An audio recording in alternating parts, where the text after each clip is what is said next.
Hello guys, Shubhi reaction channel में आप सभी का स्वागत है। आज जबलपुर की आकांक्षा जी और सुमित जी की बहन इन्होंने अपने ब्लॉग डाले।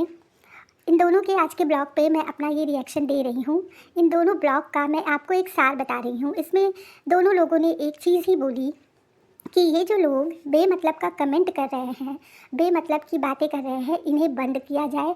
ये लोगों में से उनका मतलब था हमारे जगत भैया, क्योंकि सभी लोग रुक गए हैं, सब लोग शांत हो गए हैं, पर हमारे जो जगत भैया हैं वो शांत ही नहीं हो रहे हैं।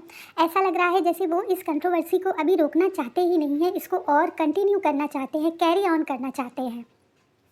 जबलपुर की आकांक्षा जी ने ये चीज़ क्लियर कर दिया कि आप जो कर रहे हो आप वो करो, और अपने किसी वीडियोस में, अपने किसी ब्लॉग में आप इनडायरेक्टली मुझे मत कमेंट करिए, मुझे मत घसीटिए। मैं नहीं आपको बोल रही हूँ, मैं नहीं आपसे मतलब रख रही हूँ, तो लिहाजा इनडायरेक्टली आप जो वीडियोस में हमें बोल दे रहे हैं वो आप बंद करिए, क्योंकि वो भी एक समझदार हैं। और जबलपुर की आकांक्षा जी ने ये क्लियर कर दिया जगत भैया को कि जो आप ये घुमा घुमा के बातें बोल रहे हैं, उन बातों में कहीं ना कहीं जबलपुर की आकांक्षा जी का ही वो जिक्र कर रहे हैं। उन्होंने ये क्लियर कर दिया कि सुमित जी आएंगे, वो ज़रूर आएंगे, अपना पक्ष रखने, अपनी बातें रखने ज़रूर आएंगे। तब तक आप वेट एंड वॉच की स्थिति में रहिए। वहीं सुमित जी की बहन ने भी ये क्लियर कर दिया है कि आप लोग प्लीज़ ये जो कमेंट कर रहे हैं हमारे भाई पर, इसे आप बंद करिए। हमारा भाई किसी से कोई मतलब नहीं रख रहा है, वो अपनी लाइफ में खुश है, वो धीरे धीरे उन चीज़ों से बाहर निकल रहा है, उबर रहा है, तो उसे ज़बरदस्ती क्यों घसीटा जा रहा है। जहाँ सुमित जी की बहन ने भी ये चीज़ क्लियर कर दिया कि उनके भाई ज़रूर आएंगे, वो अपनी बात ज़रूर रखेंगे, और ऐसा ना हो ये जो रोज़ रोज़ उनके भाई को घसीटा जा रहा है जगत भैया द्वारा, ये कहीं उल्टा ना पड़ जाए। क्योंकि अभी एक आध वीडियो में हमारी जबलपुर की आकांक्षा जी ने भी बोला कि अगर उनके पास यानी जगत भैया के पास प्रूफ है तो हमारे सुमित जी के पास भी बहुत से प्रूफ हैं। पर वो सिर्फ इसलिए रुके हैं क्योंकि उन्हें एक औरत की मर्यादा, उन्हें सोशल मीडिया की मर्यादा की खबर है। उन्हें मालूम है कि किन चीज़ों को हमको पब्लिक में रखना है, किन चीज़ों को हमको पब्लिक में नहीं रखना है। और वहीं पे हमारे जो जगत भैया हैं वो रोज़ किसी न किसी को टारगेट बना रहे हैं। कभी मीशू जी को टारगेट बनाया, कभी भोपाल की बहू जी को टारगेट बनाया, फिर अंकुश जी को टारगेट बनाया। मतलब कि उनका कोई ना कोई रोज़ एक टारगेट रहता है। फिलहाल जो भी हो, हम तो यही कामना करते हैं कि ये जो कंट्रोवर्सी सोशल मीडिया पे उठी थी, ये जो भूचाल उठा था, ये जो छीछा लेदर हुआ था, ये जो मटिया पलीद हुई है, ये अब धीरे धीरे शांत हो, ये अब ख़त्म हो जाए, क्योंकि इसी में सारे लोगों की भलाई है, सारे लोगों की इज्जत इसी में है। वहीं जो हमारे सुमित जी हैं वो धीरे धीरे उन चीज़ों से ओवरकम हो रहे हैं, उनकी फैमिली उनके साथ है, और वो धीरे धीरे आउटिंग पे जा रहे हैं, अपनी फैमिली के साथ एंजॉय कर रहे हैं, अपनी फैमिली के साथ क्वालिटी टाइम स्पेंड कर रहे हैं। तो ये सब देखकर अच्छा लगा कि इन सारी चीज़ों में सुमित जी एक विक्टिम थे। असली विक्टिम तो सुमित जी थे, जो हर चीज़ से अनजान थे। अगर उनको पता ही होता तो क्यों वो इस शादी के लिए तैयार होते, क्यों वो इतना परोपकार करते? क्योंकि उनको नहीं मालूम था ना।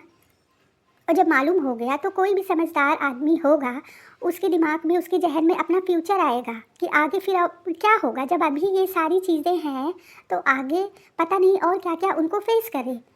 तो ये सब सोचकर उन्होंने अपने परिवार के हित में, अपनी फैमिली के लिए ये डिसीजन लिया। तो इसमें कुछ लोगों को बुरा लग रहा है कि अरे उनको छोड़ दिया, उन्होंने शादी तोड़ दी। कोई भी होगा, आपके घर में भी अगर कोई ऐसी सिचुएशन होगी तो आप भी तोड़ देंगे, शादी नहीं करेंगे। तो यही सारी चीज़ें जबलपुर की आकांक्षा जी ने क्लियर किया, उनकी बहन ने क्लियर किया, और दोनों लोगों ने एक चीज़ कह दिया है कि उनके भाई ज़रूर आएंगे, वो अपना पक्ष रखने ज़रूर आएंगे, और आना भी चाहिए। क्योंकि दो भागों में बट गए हैं ये ऑडियंस। आधे जगत भैया, जगत दीदी की तरफ है, तो आधे सुमित जी की तरफ है। तो जब सब अपना अपना पक्ष रख रहे हैं तो उन्हें भी अपना पक्ष रखना चाहिए। लेकिन फ़िलहाल वो उन चीज़ों से बाहर निकल रहे हैं, क्योंकि देखिए गाइस, कहीं ना कहीं नाम खराब सुमित जी का भी हुआ है, उनके परिवार का हुआ है, सपने सुमित जी के भी टूटे हैं। और उनकी माता जी ने ये तक बोल दिया कि लाख लाख शुक्र है कि हमारा फैमिली, हमारा बेटा बच गया। तो ये एक बहुत बड़ा स्टेटमेंट है गाइस, बहुत बड़ा स्टेटमेंट, कि उनकी फैमिली तो कभी रेडी ही नहीं थी, पर वो सुमित जी थे जो सब कुछ ताक पे रख के जगत दीदी को अपनाना चाहते थे, नाम देना चाहते थे उनकी बच्ची को। तो गाइस कम ऑन, अगर एक इंसान इतना सब कुछ किसी के लिए करने पे उतारू हो गया था, तो जब वो चीज़ें नहीं हुई, वो भगवान की मर्जी, भगवान खुद नहीं चाहता था, तो उस आदमी को दोषी क्यों बनाएंगे? कहाँ से उस आदमी का दोष है? एक इंसान को उसने मरने से बचाया, वो दोष है? उनको उस समय समझ नहीं आया, अच्छा था बुरा था जो भी था, उन्होंने कहा कि भाई देखो भाई, तुम कुछ ऐसा वैसा मत करो, तुमको जो सही लगे तुम अपना दुख बताओ। तो जगत भैया को लगा कि हम ये दुख सोशल मीडिया पे रख दें। जब भाई बहन का खेल खेल रहे थे पर्दे के पीछे वो चीज़, तब क्यों नहीं सोशल मीडिया पे बता दी। अब जब सब कुछ तहस नहस हुआ तो जगत भैया ने सोशल मीडिया पे आके बखिया उधेड़नी चालू कर दी, और आज तक बखिया ही उधेड़ी जा रही है। मेरा सिर्फ इतना कहना है, मैं जहाँ तक मैं अपना रिएक्शन दे रही हूँ कि सुमित जी ने जो ये चुप्पी साधी है, जो वो शांत हो गए हैं, वो बिल्कुल सही उन्होंने काम किया। क्योंकि इस समय इतनी आग लगी हुई है सोशल मीडिया पे, ऐसे में अगर सुमित जी भी कूद जाते तो न जाने और क्या क्या चीज़ें सुनने को मिलती, देखने को मिलती। तो मेरी तो यही राय है कि सुमित जी अपनी फैमिली के साथ क्वालिटी टाइम स्पेंड करें, घूमें फिरें, शादी पार्टियों में जाएं, उस मानसिक तनाव से बाहर निकलें। और जगत भैया के लिए भी एक राय है कि जगत भैया को भी अब ये चीज़ें बंद कर देनी चाहिए, क्योंकि आप बंद कर देंगे तो धीरे धीरे सब कुछ शांत हो जाएगा, और नहीं तो ये चीज़ ऐसे ही कंटिन्यू होती रहेगी। तो मेरा ये रिएक्शन आप लोग को कैसा लगा कमेंट करके ज़रूर बताइएगा।